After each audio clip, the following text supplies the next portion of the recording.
Le magazine interculturel de RFI vous emmène aujourd'hui au Sénégal et plus précisément en Casamance, un territoire aux multiples facettes et une vraie mosaïque culturelle.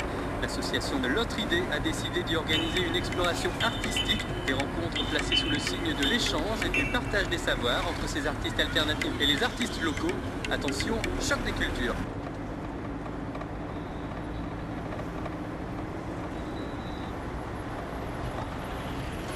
Un mois d'Afrique.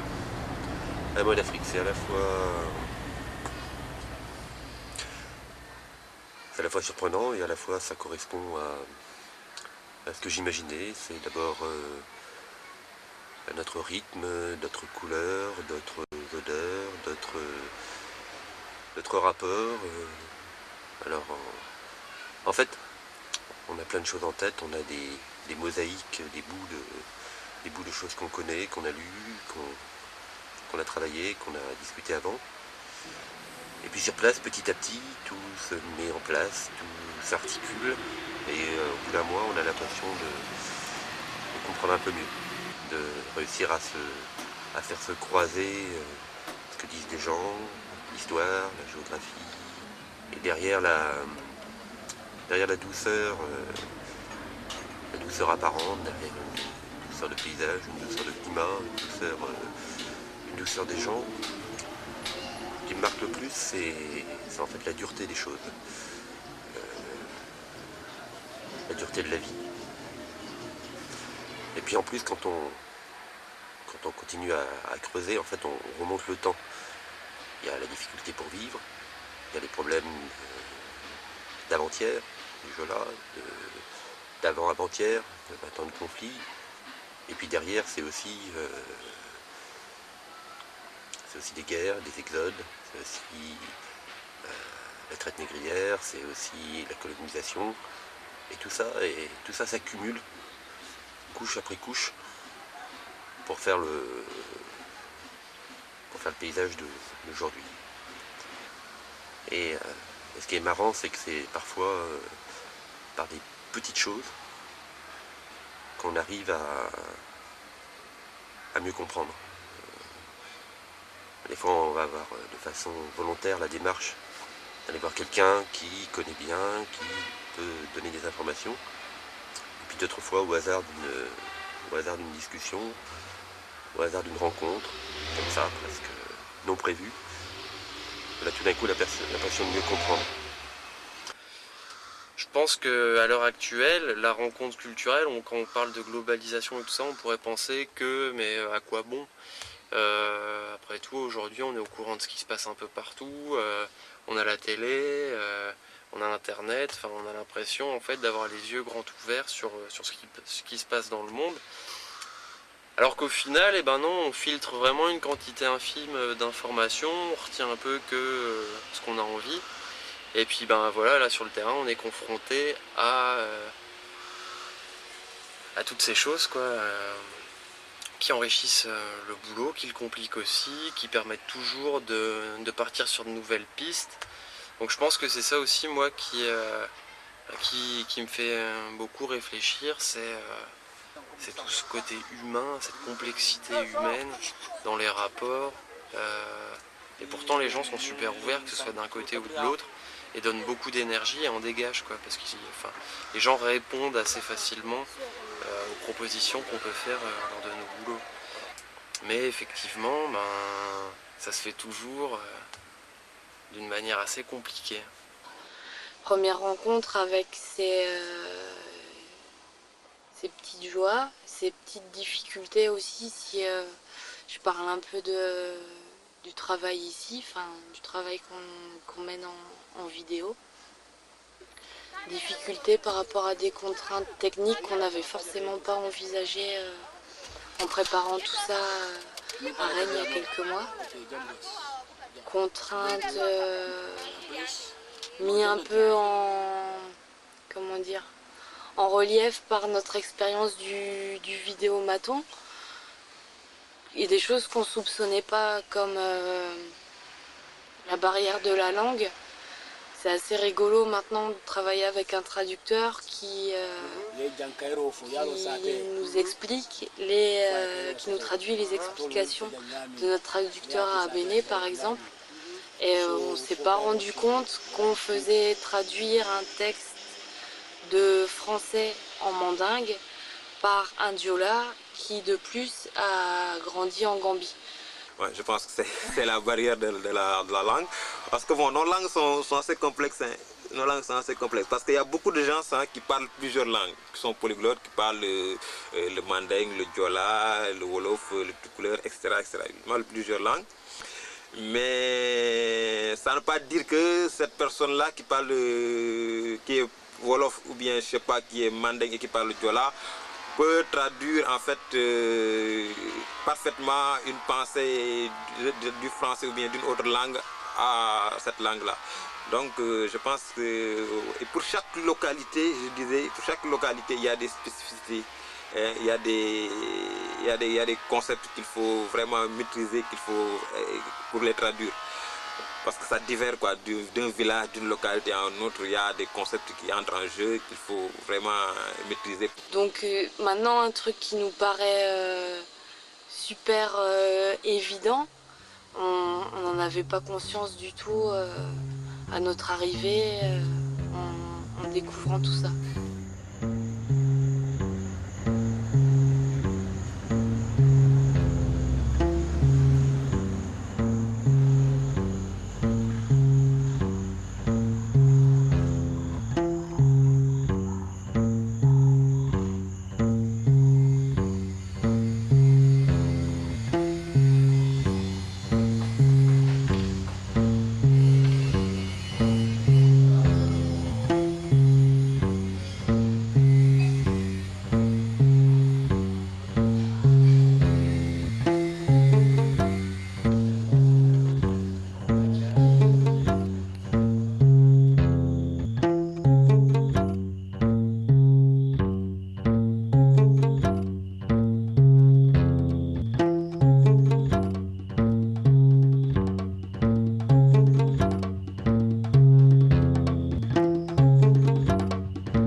Ce qui est vachement bien pour dessiner, c'est la lumière, elle est exceptionnelle et moi je m'éclate toujours.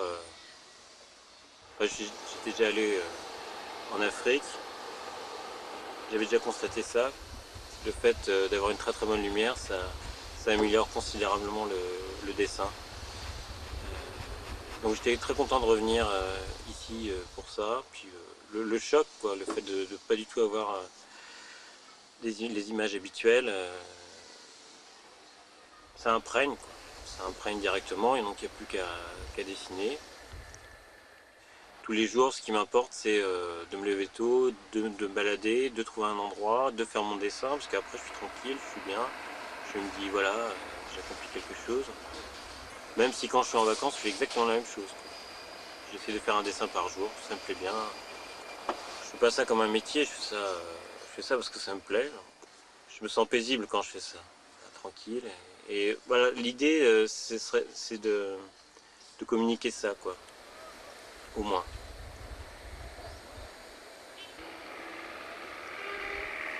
Ce que j'ai trouvé vachement intéressant, c'est d'être là avec un groupe. Ça permet de se rendre compte qu'on a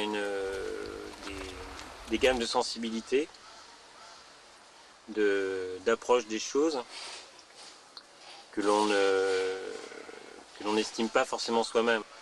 Et de voir que les gens peuvent avoir ressenti certaines choses et qu'ils les mettent en exergue. Après coup, moi, ça augmente ma palette de sensibilité, dans le sens où j'essaie d'aller moi aussi plus loin dans les croquis, de me dire, bah, tiens, il y a une forme de musicalité qui peut peut-être passer dans le dessin. Donc au début, j'étais plus dans les détails et maintenant, je suis plus dans le sujet. J'essaie que l'image ait plus de mouvement, d'impact. Ouais, de ce point de vue-là, c'est enrichissant, quoi. C'est vrai qu'il y a eu plusieurs rencontres en fait. Il y a eu une rencontre avec des gens sur place, des Africains artistes et puis pas mal de monde en général. Mais il y avait également la rencontre avec l'équipe qui partait, puisqu'on on se connaissait à peu près tous. C'est vrai qu'on travaille tous dans des domaines différents, mais finalement avec la même approche des choses. Et là, ça a été l'occasion de rencontrer vraiment des gens et puis de pouvoir bosser vraiment en commun. Et donc le fait de pouvoir partir avec un illustrateur, avec un autre écrivain, avec quelqu'un qui fait de la photo, avec un musicien. C'était souvent des découvertes en binôme, mais ce qui est vachement sympa aussi, puisque ça permet après ça de confronter, de confronter son regard au regard de l'autre, quoi.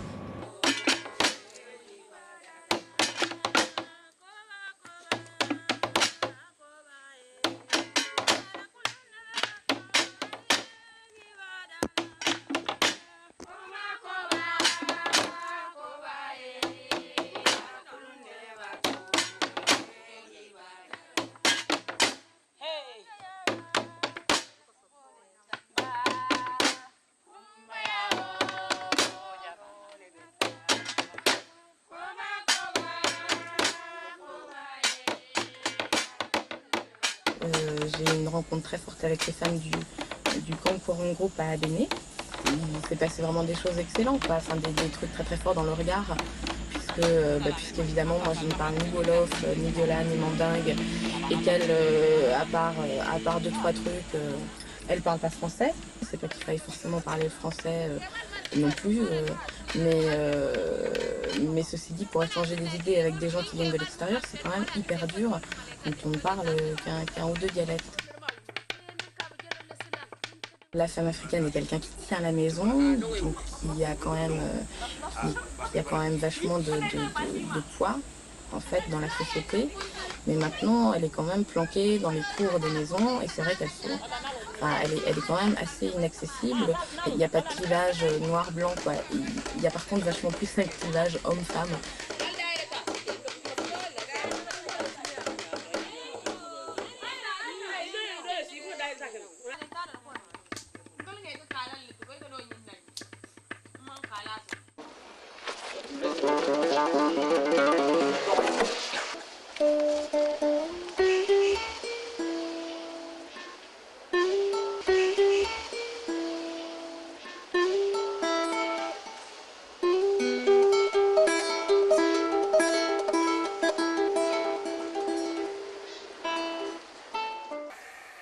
Première semaine assez difficile.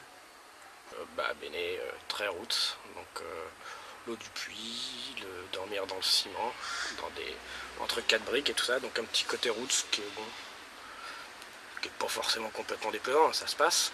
Condition d'enregistrement un peu à l'arrache, mais c'est pas grave, on l'a fait.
Sinon, les musiciens qu'on a rencontrés là-bas, donc il y a eu pas mal de gens intéressants. Le plus dur a été de se plier à leur façon de travailler et leur façon de penser. Le problème souvent avec pas mal de gens qu'on a vus, c'est qu'ils jouent que la tradition. Pas eu vraiment le temps de brusquer la chose. Donc la tradition, ils n'arrivent pas à sortir des sentiers battus. vois. Tire ça, il faut tirer. Ouais. Tout à fait.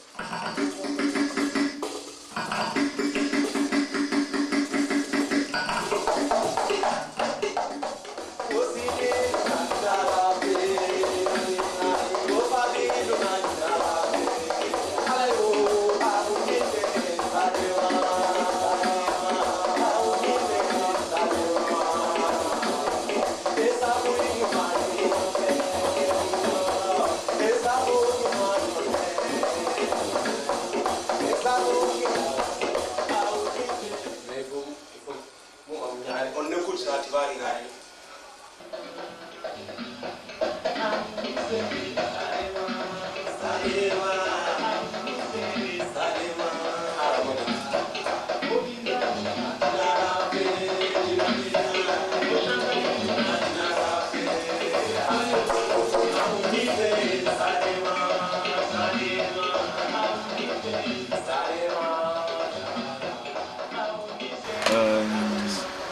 Sinon, j'ai rencontré Mame Cher ici à Ziguinchor, qui est un percussionniste qui joue des CFA, qui joue du djembé aussi. Donc à la base, je ne savais pas trop quoi faire.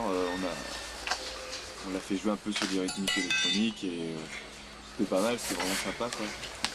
Mais ce que j'ai apprécié le plus en fait, c'est le lendemain quand il est revenu. Donc Mathias était parti, il n'y avait plus que moi et il y avait Erwan qui était là, qui voulait absolument pas jouer avec des percussionnistes, djembé et tout ça, ça l'intéressait pas du tout. Donc il n'y est pas venu et on a commencé en fait tous les deux dans la salle de répétition. Je me suis mis à la batterie, moi qui suis pas batteur. J'ai fait un petit peu de rythmique batterie et lui m'a suivi directement avec son djembé et ça le faisait à fond quoi. Erwan qui a entendu ça est arrivé, a pointé son oreille et au final ils ont passé quasiment toute la matinée à jouer comme des fous tous les deux et ça j'ai trouvé ça super parce que du coup ça a un peu changé la façon de penser d'Erwan sur les percus je pense, enfin j'espère en tout cas. Et il en est sorti vraiment une musique d'impro mais vraiment très très bonne.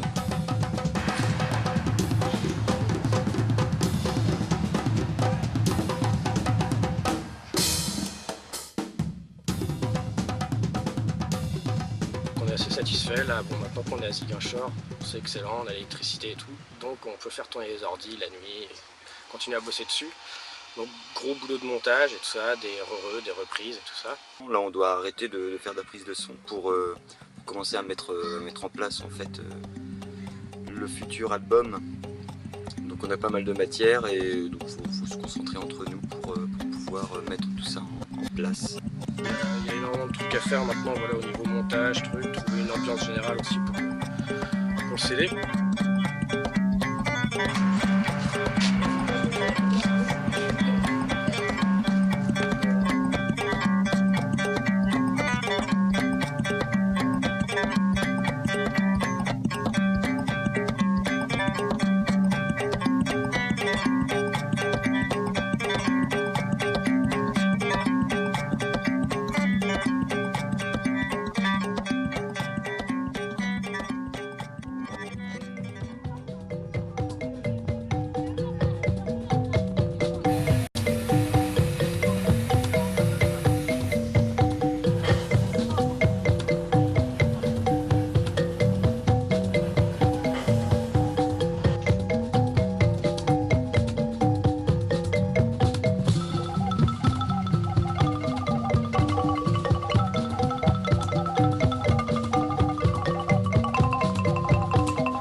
Vous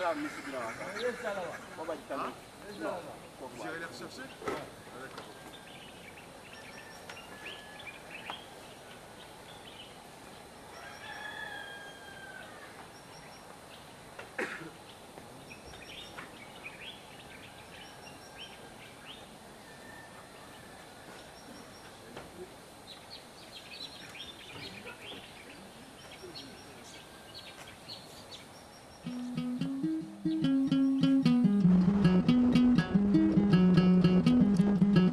Kadaga zamani sabuli, dia kadaga zamani sabuli.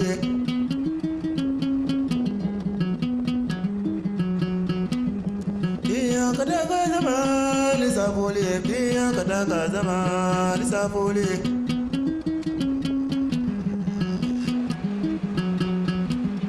Dia kadaga zamani sabuli, dia kadaga zamani sabuli.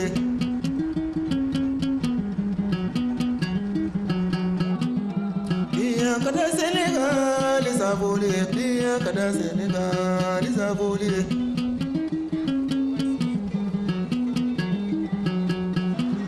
Dia kada Kazaman isabuli, dia kada Kazaman isabuli.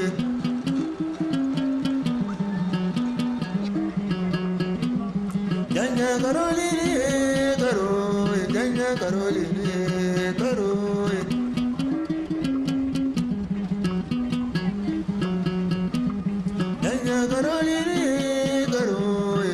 Caroline, Caroline.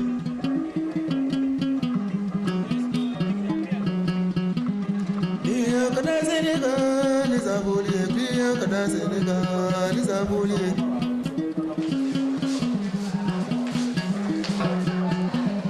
Dia kada Senegal, Dernier port, aéroport.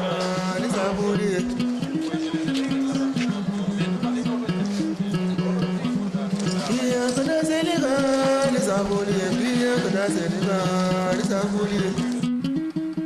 C'est la fin de la transmission.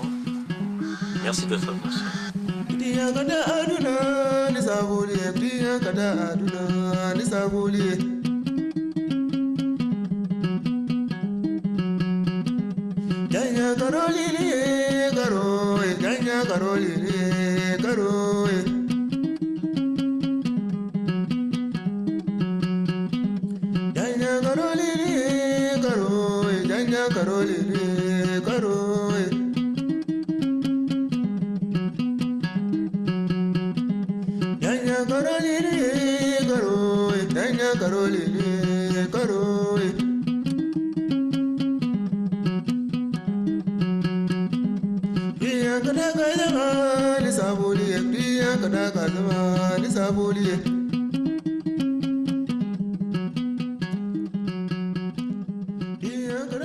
Sacré pays, l'Afrique, c'est chic. J'ai l'impression de répéter. Et je tourne un peu en rond. Et c'est ça qui est riche, c'est aussi justement, je pense que... je bégaye. Ouais, on aurait tendance à penser en fait que pour qu'une rencontre culturelle s'effectue...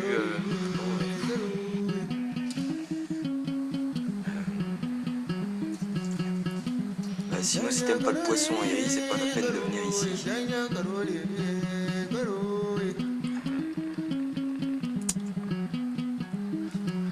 J'ai un peu d'un compote dans le cerveau.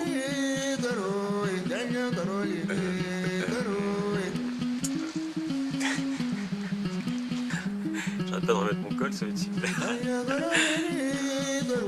Voilà, pour aujourd'hui, c'est ça que j'ai à dire. Et ce sera pas exploitable. Je sais